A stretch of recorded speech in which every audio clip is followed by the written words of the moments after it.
El plan de salvación de Dios para ti. Israel Hernández. Copyright 2023 Matthew 1032 Publishing. Introducción. En este breve libro quiero presentar de una manera muy fácil de entender, el camino de salvación o cómo puedes ser salvo. Ser salvo significa de manera sencilla ir al cielo y no al infierno. Es saber dónde pasarás tu eternidad. Esto es lo más importante que debes resolver en tu vida. Si no crees en Dios será mejor que estés seguro de que no estás equivocado, porque equivocarse en la salvación será el peor error que cualquiera puede cometer. Este no es un libro para demostrar que Dios existe o porque el Dios de la Biblia es el único Dios. Este libro es simplemente la manera de convertirte en cristiano si crees en el Dios verdadero. Oro para que estés listo para convertirte en cristiano y te ayudaré a hacerlo. Pero les presentaré lo que la Biblia dice sobre la salvación y ninguna tradición o creencia cultural. Es importante poner la Biblia por encima de todas las cosas debido a falsas enseñanzas como, solo repite una oración, o, tienes que recibir a Jesús en tu corazón. Aunque la salvación es gratuita para cualquiera y es realmente simple, hay cosas que tienen que suceder para que puedas acceder a esa salvación. No podemos hacer obras para ganar la salvación. No importa cuántas cosas buenas hagamos, no podemos reemplazar las malas. Solo a través de Jesús y su sacrificio podemos obtener el perdón de los pecados.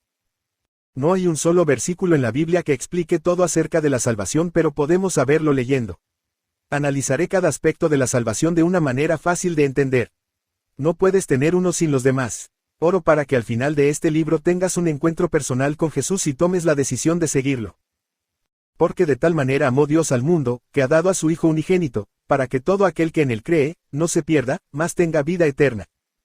Juan 3:16. El plan de salvación. La salvación que Jesús ofrece es completamente gratis, no es por obras que la obtenemos, no se puede comprar. Adán hizo que toda la humanidad cayera por su desobediencia, queriendo tomar lo que no le pertenecía, causó la maldición sobre toda la tierra. Pero Jesús vino y nos dio gratuitamente lo que no podíamos tener, su salvación y vida eterna. Jesús le dijo, yo soy el camino, y la verdad, y la vida, nadie viene al Padre, sino por mí. Juan 14:6. La salvación proviene del sacrificio que Jesús hizo por nuestros pecados y no hay otra manera de ser salvos. No hay otro camino o atajo, solo Jesús. Ninguna otra religión nos puede salvar, no importa que tan bonita suene. No hay filosofía que nos lleve al Padre, solo Jesús puede. Cristo es la única puerta al cielo y el rechazarlo te llevará a la puerta del infierno. Y añadiendo, solo hay dos lugares en los cuales podemos escoger pasar nuestra eternidad. No hay un tercer lugar en el cual podamos aprender y aceptar a Jesús después de muertos. No es una enseñanza bíblica que hay un purgatorio, sino algo que una religión se inventó, pero lo que trae es engaño. Y de la manera que está establecido para los hombres que mueran una sola vez, y después de esto el juicio. Hebreos 9:27. Todos estaremos en la presencia de Dios en el instante en que morimos. La decisión de seguir a Cristo la tenemos que tomar cuando estamos vivos, de otra manera sería muy tarde. Sabiendo que el hombre no es justificado por las obras de la ley, sino por la fe de Jesucristo, nosotros también hemos creído en Jesucristo, para ser justificados por la fe de Cristo y no por las obras de la ley, por cuanto por las obras de la ley nadie será justificado. Gálatas 2:16. Ninguna buena obra nos da el derecho de ser salvos, no importa que tanto dé a los pobres o sirvas a los demás. No importa en cuántos reglamentos religiosos realices durante el año, especialmente los que no están en la Biblia. Nunca podemos ganar la salvación por nuestros méritos, aunque sí es bueno ayudar a los demás y dar a los pobres, eso debería ser el resultado del amor de Dios fluyendo de nosotros porque ya somos salvo y no para ser salvo. Las buenas obras son el fruto de nuestra conversión y no al revés. Todos los seres humanos fuimos creados a la imagen de Dios y tenemos atributos similares a los de Dios, pero somos nacidos en pecado y no podemos pagar por ellos por nuestras propias fuerzas. Por cuanto todos pecaron, y están destituidos de la gloria de Dios. Romanos 3:23. ¿Quiénes tienen que ser salvos? La Biblia nos enseña que todos pecaron, eso me incluye a mí y te incluye a ti, todos, en el griego original significa, todos, así que no pienses que no estás incluido, todos necesitamos ser salvados por la sangre del Cordero. No importa que tan buena persona creas que seas, comparados con Dios somos maliciosos. El único bueno fue el que vino a esta tierra y no pecó ni una sola vez, Jesús. Todos se desviaron, aún se han corrompido. No hay quien haga lo bueno, no hay ni siquiera uno. Salmos 14:3. Ahora, si eso es así, que no hay ni uno que es, bueno, ¿cuál sería nuestro destino final? Dios rechaza el pecado que está en nosotros y no traerá en su presencia personas que están llenas de pecados. Pero él no deja de amar al pecador y es algo que tenemos que tener claro pero sin sacarlo de contexto. Dios ama al pecador pero por causa de su pecado está obligado a rechazarlo. Con dolor en su espíritu, así como un padre que su hijo de 20 años está en drogas, problemas con la ley, robándole sus pertenencias, faltando el respeto a su madre e influenciado a sus hermanos menores a seguir su camino, el padre se ve obligado a sacarlo de la casa, aun cuando lo ama como a sí mismo, tiene que tomar esa decisión para el bien de la familia. El lugar al cual nuestro Padre Celestial envía a los hijos de desobediencia es el infierno. Un lugar tenebroso del cual cuando llegas no puedes salir, es un lugar de castigo eterno y completa separación de Dios. El infierno no fue creado para el ser humano sino para el diablo y los ángeles caídos, pero al hombre pecar en contra de Dios hemos sido arrastrado a él. Y no temáis a los que matan el cuerpo, mas el alma no pueden matar, temed más bien a aquel que puede destruir el alma y el cuerpo en el infierno. Mateo 10:28. Pero nuestro Padre Celestial es más paciente con nosotros y Él nos ama con un amor mucho más grande que al ver la humanidad caminando al rumbo de la perdición, decidió venir Él mismo a salvarnos. Haya, pues, en vosotros este sentir que hubo también en Cristo Jesús, el cual, siendo en forma de Dios, no estimó el ser igual a Dios como cosa a que aferrarse, sino que se despojó a sí mismo, tomando forma de siervo, hecho semejante a los hombres, y estando en la condición de hombre, se humilló a sí mismo, haciéndose obediente hasta la muerte, y muerte de cruz. Filipenses 2:5-8. No hay más grande amor que ese. Él mismo vino a pagar por nuestros pecados y delitos. Ese es el milagro más glorioso que Jesús ha hecho en toda la historia. Así como en el Antiguo Testamento tenían que sacrificar un cordero y derramar la sangre en el altar, Jesús sirvió como el cordero sin mancha que redimirá a toda la humanidad de sus pecados. El siguiente día vio Juan a Jesús que venía a él, y dijo, He aquí el Cordero de Dios, que quita el pecado del mundo. Juan 1:29. Pero sin fe es imposible agradar a Dios, porque es necesario que el que se acerca a Dios crea que le hay, y que es galardonador de los que le buscan. Hebreos 11:6. Creer. Lo primero que tenemos que hacer para recibir la salvación es creer. Si no creemos en nada de lo que la Biblia dice, es decir, lo que Jesús hizo por nosotros, estamos fuera de alcance. Tenemos que creer que Dios es real, que la palabra es completamente real y exacta. Si no creemos en el Dios de la salvación, ¿cómo podemos pedirle que nos salve? Creer es poner toda nuestra confianza en Jesús, reconociendo que Él es nuestro Señor, nuestro Salvador y el dueño de nuestra vida y voluntad. No es algo que se piensa con nuestra mente carnal sino algo que se siente desde nuestro corazón y se manifiesta en todos los sentidos. Hay una acción que sigue al creer, algo que nos mueve a acercarnos más a Jesús y a vivir para Él sin temor al rechazo, a la persecución o la crítica. Pero sin fe es imposible agradar a Dios, porque es necesario que el que se acerca a Dios crea que le hay, y que es galardonador de los que le buscan. Hebreos 11:6. Hay bendiciones cuando creemos en aquel que nos creó y nos amó cuando grande amor. También hay que creer en Jesús y en sus obras, sus enseñanzas y sobre todo en su sacrificio. El creer en el Señor Jesús es la única manera de ser salvos, así que es una decisión que cada uno tiene que tomar por su propia cuenta. Que tus padres hayan creído y han vivido todas sus vidas en el Señor no te hace salvo. Los niños no pueden ser salvados cuando son pequeños pues ellos son inocentes delante de Dios y no son responsables por sus obras hasta que llegan a cierta edad y madurez de conciencia. El que creyere y fuere bautizado, será salvo, mas el que no creyere, será condenado. Marcos 16:16. Palabras de Jesús a los discípulos, ahora tienes que detenerte y meditar en eso, ¿crees? La decisión de seguir a Cristo no puede ser basada en imposición de alguna familiar o presión por algún líder cristiano. Muchas veces se trata de forzar a las personas a creer en Jesús cuando sus corazones no están listos para eso. Muchos llegan a las iglesias y se les manipula a creer, pero dentro de ellos no hay convicción de pecado ni están convencidos en la realidad de la palabra y mucho menos creen en la deidad de Jesús. Me recuerda un encuentro en un estacionamiento de una iglesia en la cual servía en la seguridad. Un hombre llegó a la iglesia borracho y causaba problemas. Los hermanos de seguridad interna lo removieron de la iglesia y un hermano y yo aprovechamos la oportunidad para ministrarle. Él cambió su actitud drásticamente y le ofrecí el plan de salvación lo cual rechazó. Pero sí aceptó que oráramos por él. El hermano que estaba conmigo le manipuló para que hiciera la oración de fe, la cual él repitió. Aunque la intención fue buena, ese hombre no creía en lo que repetía sino que fue manipulado. Así hay muchos, cristianos, que no han demostrado frutos de arrepentimientos porque no tuvieron una conversión real. Toda persona que cree tiene que creer por cuenta propia. A nosotros los cristianos nos toca presentar el Evangelio con firmeza y dejar que el Espíritu Santo haga su trabajo en los corazones de ellos. Así que, arrepentíos y convertíos, para que sean borrados vuestros pecados, para que vengan de la presencia del Señor tiempos de refrigerio. Hechos 3:19. Arrepentimiento. Ahora que crees en Jesús tienes que arrepentirte de tus pecados y no porque te lo estoy diciendo sino porque en tu corazón reconoces que eres pecador y que necesitas ser salvo del pecado. Algo dentro de ti te traerá tus pecados a memoria con el propósito de traer tu corazón al arrepentimiento, ese es el Espíritu Santo. Pero yo os digo la verdad, os conviene que yo me vaya, porque si no me fuera, el Consolador no vendría a vosotros, mas si me fuere, os lo enviaré. Y cuando Él venga, convencerá al mundo de pecado, de justicia y de juicio. Juan 16:7 y 8. Después que te arrepientas sinceramente de todos tus pecados, de los que te acuerdas y de los que no te acuerdas, el Espíritu Santo no te lo recordará más para condenarte. Pero en momentos en los que estás jugando con las tentaciones te recordará de donde te levantó para que no caigas otra vez. Desde entonces comenzó Jesús a predicar, y a decir, arrepentíos, porque el reino de los cielos se ha acercado. Mateo 4:17. Ese es el mensaje que Jesús predicó desde el principio, arrepentíos. ¿Qué significa arrepentimiento según la Biblia? Significa girar en un camino contrario de los pecados. Es sentirnos mal de nuestros pecados al punto de odiarlos o que se hagan repugnantes cuando pensamos en ellos. Es decir, no cometer esos pecados otra vez, no solo en nuestra mente sino tampoco desearlos. Pero no malentiendas, no es que vas a tratar de dejar de pecar por un tiempo para poder ser salvos. No vas a poder sin el Espíritu Santo viviendo en ti. Es reconocer con todo tu corazón que eres pecador y decidir que no quieres pecar más.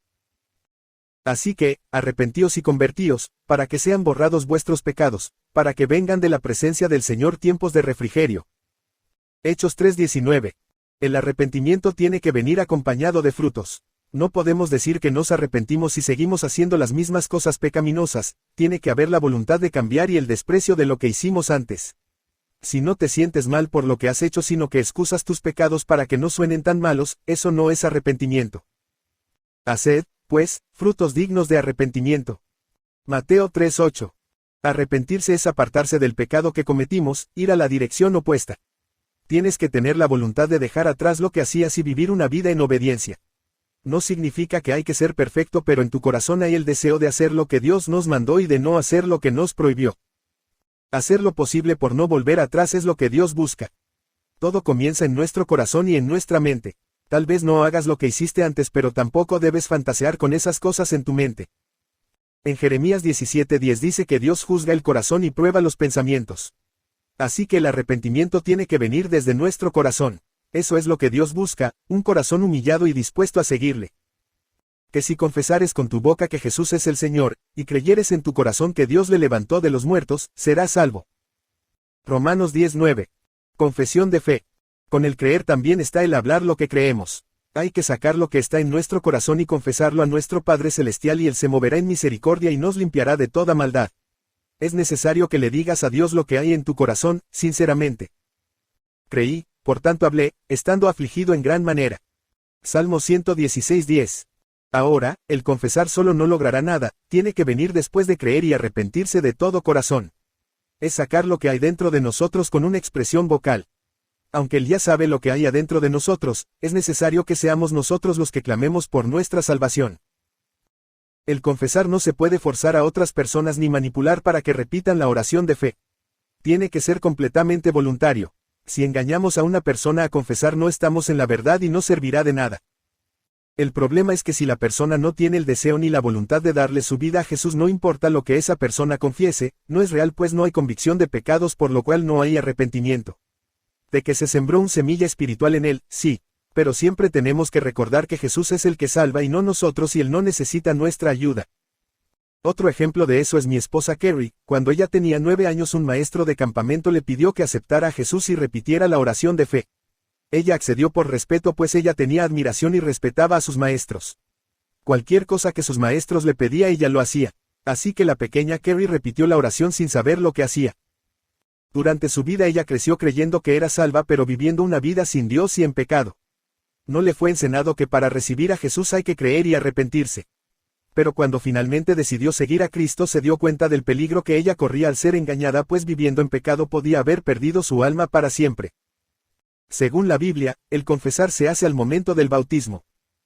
Ahora, pues, ¿por qué te detienes? Levántate y bautízate, y lava tus pecados, invocando su nombre. Hechos 22:16. Bautismo en agua. El bautismo es una parte importante de nuestro deber como cristiano y viene inmediatamente después de confesar a Jesús y es una condición para la salvación. No es una opción sino un mandato en el cual Jesús nos enseñó con su ejemplo. Jesús dijo que tenemos que bautizarnos para ser salvos. El que creyere y fuere bautizado, será salvo, mas el que no creyere, será condenado. Marcos 16:16. En el libro, Bautismo, lava tus pecados, les enseño con detalles sobre el bautismo en agua, probando que es necesario ser bautizado en agua para ser salvo. Pero quiero darles solo lo más importante que necesitas saber acerca del bautismo. Para perdón de los pecados. Pedro les dijo, arrepentíos, y bautícese cada uno de vosotros en el nombre de Jesucristo para perdón de los pecados, y recibiréis el don del Espíritu Santo. Hechos 2:38. Para lavar pecados. Ahora, pues, ¿por qué te detienes? Levántate y bautízate, y lava tus pecados, invocando su nombre. Hechos 22:16. Ser revestidos de Jesús. Porque todos los que habéis sido bautizados en Cristo, de Cristo estáis revestidos. Gálatas 3:27. Para salvación. El bautismo que corresponde a esto ahora no salva, no quitando las inmundicias de la carne, sino como la aspiración de una buena conciencia hacia Dios por la resurrección de Jesucristo. 1 Pedro 3:21. No hay necesidad de tomar clases antes de ser bautizado. Nadie que recibió a Jesús en la Biblia y se convirtió se fue a su camino sin ser bautizado. Porque es una condición de salvación, el bautismo tiene que ser de inmediato que alguna persona quiere ser salva. Y le hablaron la palabra del Señor a él y a todos los que estaban en su casa. Y él, tomándolos en aquella misma hora de la noche, les lavó las heridas, y enseguida se bautizó él con todos los suyos. Hechos 16:32 al 33. Usted puede leer esta historia empezando con el verso 25. Aquí vemos a Pablo y Silas después de haber sido azotados y golpeados, bautizaron a la casa del carcelero inmediatamente. Eso sería como a la 1 o 2 de la mañana aún heridos y cansados. Porque es necesario para la salvación, no se puede esperar. Cualquier verdadero cristiano puede bautizarte. No es necesario ser ministro de ningún tipo, pero debe hacerlo con prontitud. Si no puedes ser bautizado de inmediato por alguna razón, enfermo en cama, en la cárcel, etc., puedes creer en la gracia y la misericordia de Dios. No puedo decirte que puedes ser salvo sin el bautismo según la Biblia. Pero por lo que se acerca de Dios en las Escrituras, su misericordia es mayor que su juicio. Tan pronto como puedas, bautízate. Algunas personas discuten acerca de que el ladrón en la cruz no fue bautizado pero sí fue salvo. El ladrón fue salvo antes de que Jesús muriera, por lo que esa fue una salvación del antiguo pacto, no una salvación cristiana. Fue salvo de la misma manera que todos fueron salvos en el Antiguo Testamento. Cuando Jesús dijo, hay que creer y bautizarse para ser salvo, fue justo después de su resurrección. Así que de nuevo, es necesario que se bautice. Pedro les dijo, arrepentíos, y bautícese cada uno de vosotros en el nombre de Jesucristo para perdón de los pecados, y recibiréis el don del Espíritu Santo. Hechos 2:38. Respondió Jesús y le dijo, de cierto te digo, que el que no naciere de nuevo, no puede ver el reino de Dios. Juan 3:3. El nuevo nacimiento. Ahora cuando has creído, arrepentido, confesado y bautizado en agua eres una nueva persona. Has nacido de nuevo y has sido liberado del pecado y de la muerte. Has sido salvo. El Espíritu Santo habita en todos los creyentes cuando nacen de nuevo. Él te ayudará a vivir una vida en santidad y agradable a Dios. Y habiendo dicho esto, sopló, y les dijo, recibid el Espíritu Santo. Juan 20:22. En este punto mi mejor recomendación es leer la Biblia. Necesitarás encontrar un grupo de creyentes o una iglesia para ser discipulado. Lamentablemente muchas iglesias no enseñan ni predican la verdad de Dios, por lo que es muy importante que primero aprendas a leer y estudiar la Biblia tú mismo para no creer en falsas enseñanzas. Prepararé una serie de estudios sobre los fundamentos del cristianismo para que puedas conocerlos desde la Biblia y no desde denominaciones o tradiciones. Si te conviertes en cristiano leyendo este libro, me comprometeré a orar por ti, guiarte en tu caminar en la fe y discipularte. Lo siguiente que te animo a hacer es aprender sobre el bautismo del Espíritu Santo. No hay cristianos completos en la Biblia hasta Hechos capítulo 2. Todos nuestros ejemplos de cristianos creyentes y cómo ser salvos son desde la resurrección de Jesús en adelante. Por tanto, amados míos, como siempre habéis obedecido, no como en mi presencia solamente, sino mucho más ahora en mi ausencia, ocupaos en vuestra salvación con temor y temblor. Filipenses 2:12. ¿Se puede perder la salvación? Sí, la salvación se puede perder, pero no hay nada que temer. Si nos mantenemos en el camino correcto aunque a veces tropecemos, la misericordia de Dios es mayor que nuestros errores. pero es algo en lo que tenemos que trabajar día a día. No significa que si pecamos una vez ya estamos perdidos, se necesita más de un pecado para eso. Lo que tenemos que hacer es centrarnos en Jesús y cuando pequemos, debemos arrepentirnos de corazón inmediatamente y Él nos perdonará. Si confesamos nuestros pecados, Él es fiel y justo para perdonarnos nuestros pecados y limpiarnos de toda maldad. Primera de Juan 1:9. Lo peligroso es si decidimos vivir en pecados y practicarlos sin remordimientos. Darle la espalda a Jesús y menospreciar el sacrificio que hizo por nosotros, eso es lo que nos arrastrará a la perdición de la que Él nos sacó. Si llegamos a ese punto será difícil retomar el camino porque los lazos del diablo serán más fuertes. Pero nuestro Padre Celestial siempre estará esperando que volvamos a sus caminos sin importar lo que hayas hecho o cuánto tiempo haya pasado desde que hablaste con Él. Somos salvos por gracia y si permanecemos en esa gracia, la salvación está garantizada y los pecados que cometimos y los que cometemos serán perdonados si nos arrepentimos. Si dejaste el camino y quieres regresar, simplemente haz lo que hiciste primero para ser salvo. No es necesario que te vuelvas a bautizar y, aunque el Espíritu Santo se apague en ti, nunca te dejará. Te invito a tomar hoy la decisión de vivir para Jesús y entregarle toda tu vida. No porque tengas problemas, los problemas siempre vendrán, o porque necesites algo. Tienes que tener en tu corazón un profundo arrepentimiento y un deseo de vivir para Cristo. Te bendigo y pido que el Señor te guarde todos los días de su vida. Israel Hernández. pastorisrael@gmail.com